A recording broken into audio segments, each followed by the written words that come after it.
Welcome to Madden Science. In this video we're going over Newton's third law, the problems. In focusing on the problems, make sure that you've got your problem-solving strategies card handy and ready to go. We will be doing both the primary and secondary list, focusing step by step to make sure we're addressing each problem correctly. Here are the formulas that we have got up to this point. In truth, we'll be focusing mainly on our last one. Acceleration is net force divided by mass. Recall what it means to label. Here's an example from just the other day in our math practice. Here's a full-on problem from a previous test. Shows a labeling and drawing knowns and unknowns. Here you can see one a little more exciting with a giraffe and a cape. But this is our general expectation for a solved problem. Remind ourselves of the two parts that we focused on in our concepts video: equal and opposite forces, and the fact that those forces act on different objects. Much like the head hits the soccer ball and the soccer ball hits the head. Reminded of LeBron, the force applied by the hand to the ball and the force applied by the ball to the hand. We had boxing, getting punched in the face, punching bag, ghost fella on a skateboard. Remember that applying a bigger force to the wall produces a greater force from the wall to your body. We had our comparisons, realizing the cause and effect that's present with Newton's third law, looking at a truck crashing into a little bug, and reminded that the forces are the same, but due to their difference in mass and thus inertia, you get a different outcome, a different effect, and therefore a tiny acceleration for the truck and a tiny acceleration for the bug, realizing that both of those would be negative. We saw it with our Earth and the Moon. Remember that our action-reaction pairs act on different objects. We saw that with Apocalypse Now helicopters, focusing on, hey, this is the force of the air on the blade versus the force of the earth on the helicopter. We had our horse and cart question, looked at our unicorn Pegasus. Let's take a peek back at what we did with stand-up paddleboarding in the view with forces backwards and forwards, paddle on water, and water on the paddle.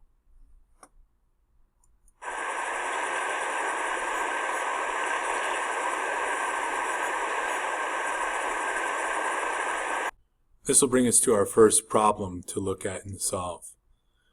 We have our different action-reaction pairs. Then we can consider how hard would a 100-kilogram paddleboarder have to push on the water in order to accelerate at 2 meters per second squared. So our second step after reading the problem is to label it. We can see how hard would a 100-kilogram paddleboarder. So that 100 kilograms for us is the mass. How hard would that paddleboarder have to push on the water? So that's a key term right here. The push means we are looking for a force in order to accelerate at 2 meters per second squared. So the 2 meters per second squared is our acceleration. So at this point we have a mass, an acceleration, and we're looking for what the push is or what the force is. We can look at our formula here, and we're searching for this force. We can take this formula and algebraically rearrange it, multiplying both sides by m, and what we'll get in return is that force equals mass times acceleration. Looking back up at our problem, we can draw it, which it's already there for us in a picture, right? The mass of this paddleboarder we can label as mass equals 100 kilograms. And then the acceleration forward of this craft is 2 meters per second squared. Let's not forget about our action-reaction pairs with the force of the paddle on the water and the force of the water on the paddle.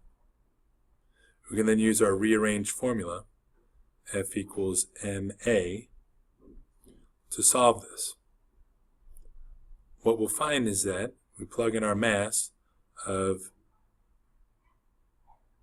100 kilograms times acceleration of 2 meters per second squared, and our solution is 200 newtons. So that's the force of our push, which is the answer that we are looking for. In our video on Newton's third law, the concepts, we talked a lot about the movie Gravity, in particular about the different forces on the astronaut and the extinguisher.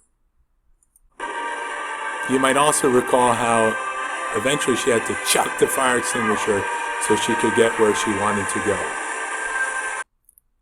And that brings us to our second and final problem for Newton's third law. It says a 50-kilogram astronaut throws a 5-kilogram fire extinguisher away from herself at 5 meters per second squared. What is her acceleration? So for this problem, we're looking at, again, equal and opposite reactions, but instead of trying to find out what is the net force, we're looking for what is the acceleration of our astronaut. Let's pull up the problem again. Take a look at our problem-solving strategies again there for us on the side. We've read, we will label next. 50 kilograms is the mass of the astronaut. So we're going to call that M sub A. And then a 5-kilogram fire extinguisher. That's our second mass of importance. So mass, and we'll call it extinguisher. She throws it away from herself at an acceleration of 5 meters per second squared. So therefore that's our acceleration. That's the acceleration of the extinguisher. What we're looking for, what the question asks, is what is her acceleration? So we can label that acceleration of astronaut. In order to do this, again, we're focusing on our formula down here, which is Newton's second law. Acceleration is net force over mass. We may want to rearrange that. When we look at the drawing, which is shown here for us, we can go ahead and put our knowns and unknowns onto it. We know first from Newton's third law that there's a force of the astronaut on the extinguisher and the force of the extinguisher on the astronaut. So E on A, and the force of the astronaut on the extinguisher. The mass of the extinguisher is 5 kilograms, and the mass of the astronaut is 50 kilograms. Automatically we should be noting that there's a 10 times difference between their masses. We're also told that the acceleration of the extinguisher is 5 meters per second squared.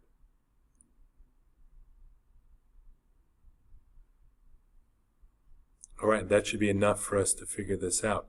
What we're going to want to take note of is the fact that these two forces are equal and opposite. We can then take a look and figure out, oh, the force of the astronaut on the extinguisher is equal to the mass of the extinguisher times its acceleration. So that would be 5 times 5, or 5 kilograms times 5 meters per second squared, or 25 newtons.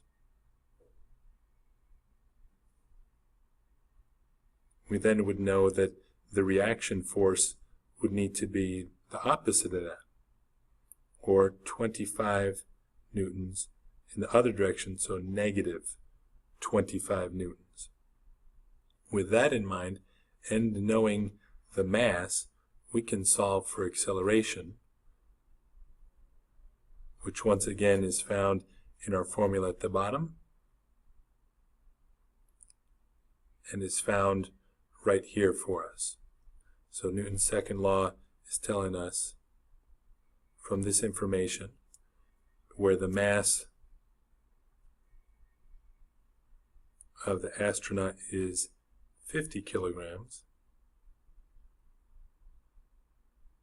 our acceleration would be force divided by mass, and therefore 25 newtons divided by 50 kilograms, or 0.5 meters per second squared, and those are negative, seeing as it's in the opposite direction of the fire extinguisher, whose acceleration is 10 times that of the astronaut. If we zoom out and take a look at all of it. All right, thank you. That's the end of Newton's third law, the problems. Thank you for joining Madden Science.